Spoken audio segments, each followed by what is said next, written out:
ازيكم عاملين ايه؟ يا رب تكونوا بألف ألف خير. أهلا بيكم في قناة قلم سبورة. متنسوش تعملوا لايك وسبسكرايب للقناة عشان لسه منهج الترم الأولاني مخلص. النهاردة هناخد المساحة، المرة الجاية هناخد المحيط، يعني بنقفل الدنيا. وهعمل لكم امتحانات وهنزل لكم مراجعات، هعمل كل حاجة. وهقول مثلا التقييم ده حلوه وقولوا الأسامي، هنعمل كل حاجة إن شاء الله. النهاردة هناخد المساحة. يعني ايه مساحة؟ لما انا دلوقتي في اوضتي بقول مساحه الاوضه دي كام في كام. شوف انا بقول ايه. لو سمعتي حد كبير هتقولي طب هو مساحه الاوضه دي كام في كام. لو حد هيشتري بيت، حد هيشتري عماره، حد هيشتري اي حاجه، لو قعدتوا معاه كده يقولوا ايه، والاوضه دي مساحتها كذا في كذا. طيب المساحه هجيبها لكم النهارده بكل الطرق. الاول قبل كده خدنا المصفوفه،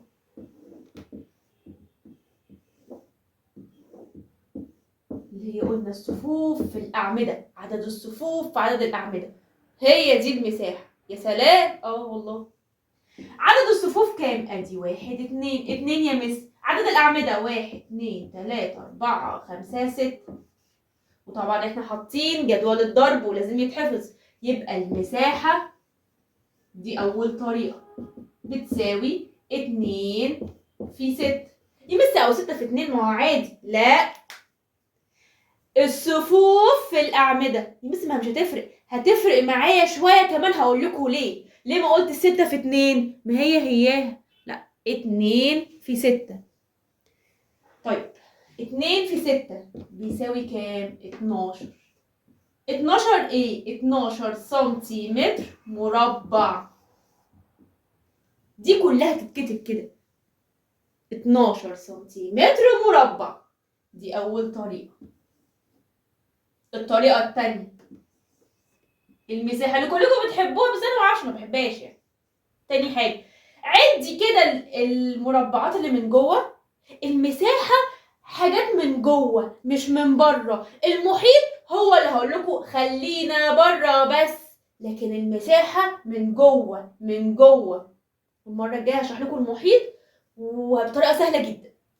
طيب تاني طريقة للمساحة. طيب يا مس انا عايزة اجيب المساحة بطريقة تانية. في طريقة تانية. ايه؟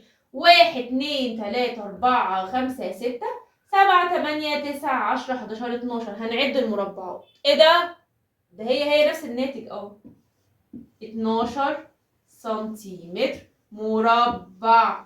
عرفت انا قلت ليه هنا مربع؟ المساحة بقولها سنتيمتر مربع.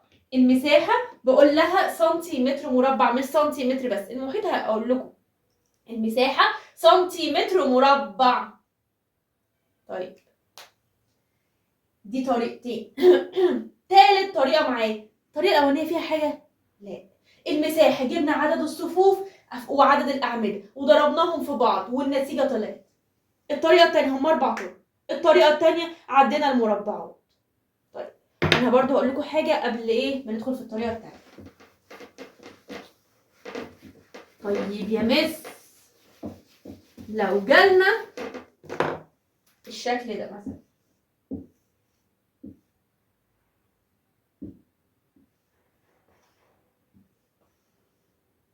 لو جالنا الشكل ده وقال لي انا عايز المساحه، هضرب الصفوف في عدد الاعمده؟ لا. ليه؟ هي دي مصفوفه؟ ايه ده؟ لا يا مس، يعني مش شكل منتظم. احنا خدنا قبل كده المصفوفه حاجه منتظمه، حاجات كده فوق بعض. طب لو ده جالي بس واحد كده، لا يبقى دي مش مصفوف. لو جالي كده ينفع اجيب عدد الصفوف وعدد الاعمده؟ لا، دي مش منتظمه. دي مش منتظمه، يبقى مش مصفوفه. طب اجيبها بأنهي طريقه؟ هي الطريقه التانية اللي هنعد فيها المربعات. لو مش مصفوفه في طريقه واحده بس هنعد المربعات. 1 2 3 4. يبقى دي مساحتها قد ايه؟ المساحه تساوي 4 سنتيمتر مربع. مش هينفع اجيبها بالطريقه الاولانيه. ليه؟ برافو، عشان مش مصفوفه. طيب في طريقتين كمان. ايه هما بقى؟ الطريقة المساحة دي حلوة جدا أنا بحبها. الطريقة التانية لو جالي الطريقة التالتة لو جالي كده وقال لي ده 4 سنتيمتر وده 6 سنتيمتر. اهو تاني هو جايب لي كده. طب فين مقاس المربعات؟ مفيش مربعات. يبقى نستخدم الطريقة التالتة. ايه هي؟ الطول في العرض. الطول في العرض. يبقى الطريقة ادي المساحة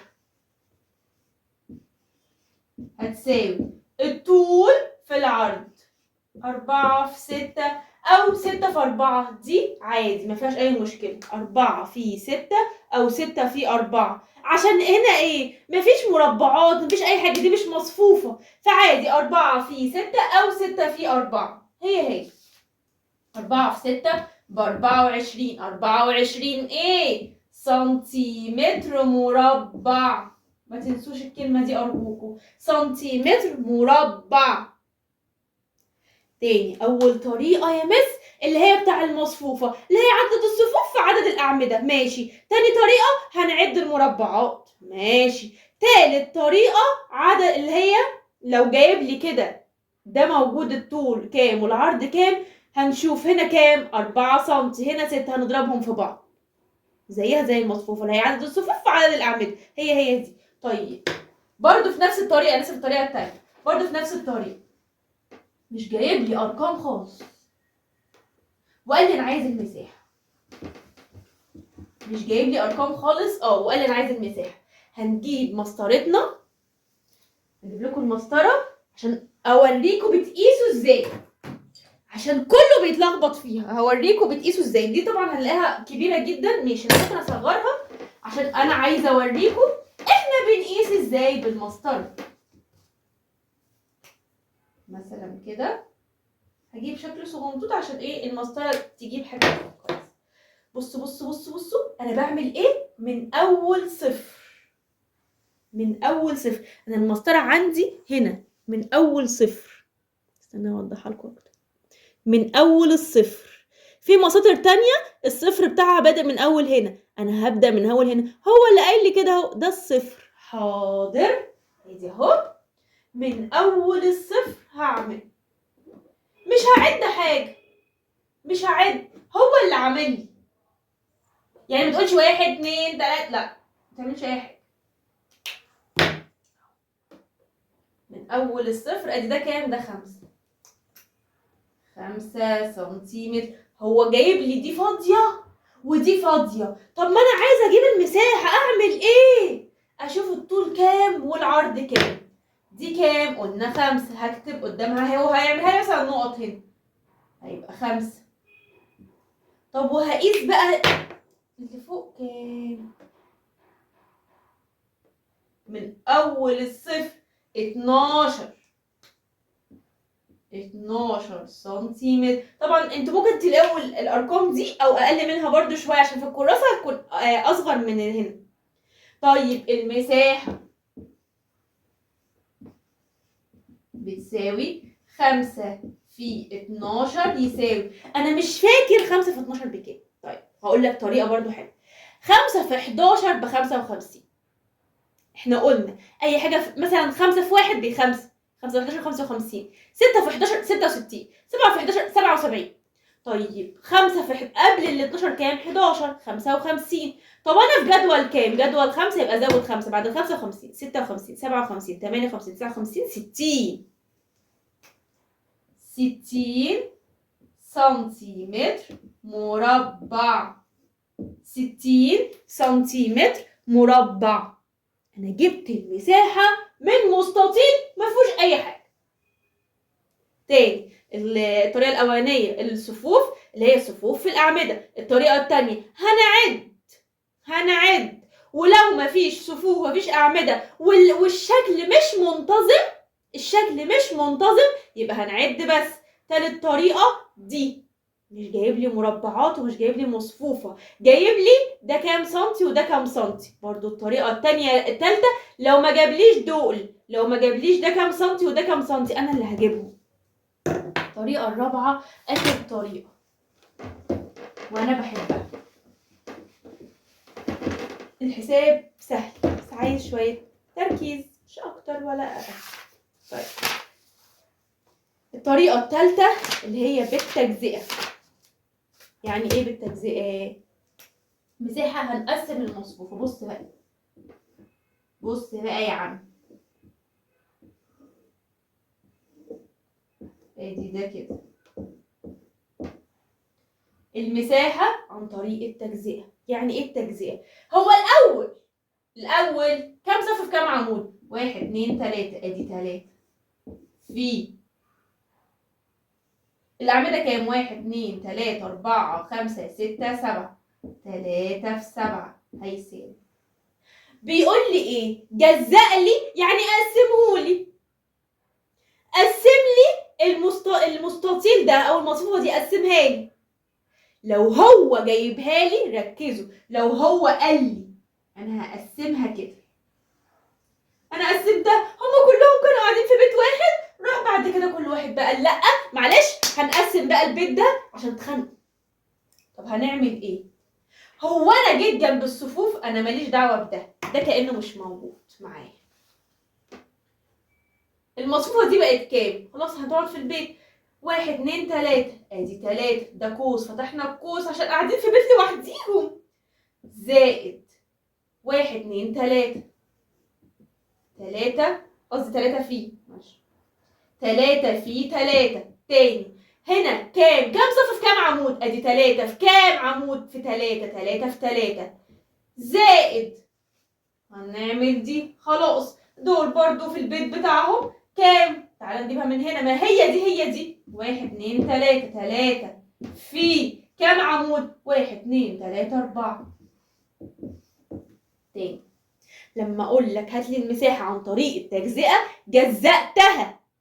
هما كلهم قاعدين في بيت واحد، 3 في 7 الهوا الكبير. بعد كده اتخانقوا، هو اللي قايل لي دول اتخانقوا يا جماعه وخلاص، كل واحد قاعد في شقه. طب انتوا كام؟ 3 في 3. وبعد كده طب ودول كام؟ 3 في 4. ايه ده؟ انا لاحظت حاجه، ان هنا 3 وهنا 3 وهنا 3. تاني، ان هنا 3 وهنا 3 وهنا 3، يعني اول رقم الصفوف ملوش دعوه، كلهم قاعدين في بيت واحد. بس ايه اللي هيختلف بقى؟ الأعمدة هي اللي هتختلف. شوف ده 7، دول كام؟ 3، ودول كام؟ 4. ده 7 ده كبير، يبقى تاني أول رقم ماليش دعوة بيه، أول رقم 3 وهنا 3 وهنا 3. تاني رقم السبعة دي بقت 3 وبقت 4. أيوة فعلا 3 زائد 4 7. هما كلهم كأنهم كلهم في عمارة واحدة. رحنا قسمناهم كده، مش بالنص ولا حاجه، عادي، لا عايزين تقسموهم، ما هنا مش هينفع بالنص عشان ده عدد فرد، اتقسموا. طيب تعالوا نكمل، هقول لكم برضو حاجه. 3 في 3 ب 9 زائد 3 في 4 ب 12. 9 زائد 12 هيديني 21. 9 زائد 12 21. ايه ده؟ ايه؟ انتوا خدتوا بالكم من حاجه؟ و3 في 7 برضو ب 21. يبقى انت صح. تاني، ده الكبير وده راح اتقسم. احنا بنقسم صفوف؟ لا، احنا بنقسم اعمده، الاعمده هي اللي بتتقسم. ده 7، طيب اتقسم ل3 واتقسم ل4. يا بس طب اتقسموا ازاي؟ هو جاي لي وقال لي كده هات لي ده، هات لي المساحه عن طريق التجزئه، بقت 21. واحده كمان، ركزوا معايا، هجيب لكم واحده كمان. لو قال لي جزأها انت، اقول لكم بقى مسألة هو مش مجزأها، انا اللي هعملها. هو جايب لي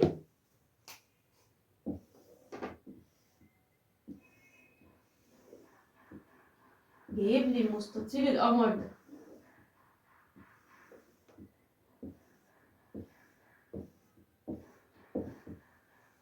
قال لي انا عايز المساحة عن طريق التجزئة، خاصية التوزيع، توزيع في الضرب، خاصية التوزيع في الضرب، هنجزأها. حاضر. اول حاجة هنشوف الصفوف والاعمدة، كام صف؟ 1 2 3 4. ادي 4 في كام عمود؟ 1 2 3 4 5 6. 6 يساوي ايه ده؟ انا اللي هقسمهم. عايز تقسمهم كده وتشوف المصفوفة دي كام والناحية دي كام، ماشي.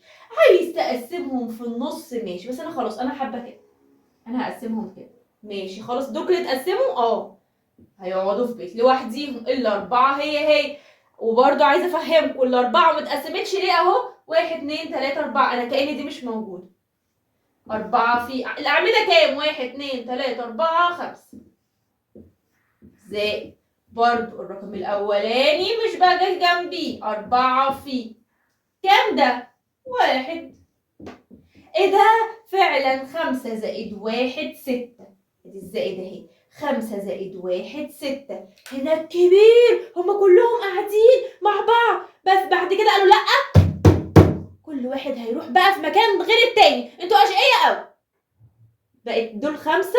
طب وباقي كام؟ باقي 1 عشان هما كانوا 6. طيب 4 في 5، 4 في 5 بكام؟ ب20 زائد، هنجيبها بقى. 4 في 1 ب4. 20 زائد 4 24. ايه ده 24. 4 في 6 برضه ب24. احنا مش هنعمل دي، بس انا عشان عايزه اتاكد انا صح ولا لا.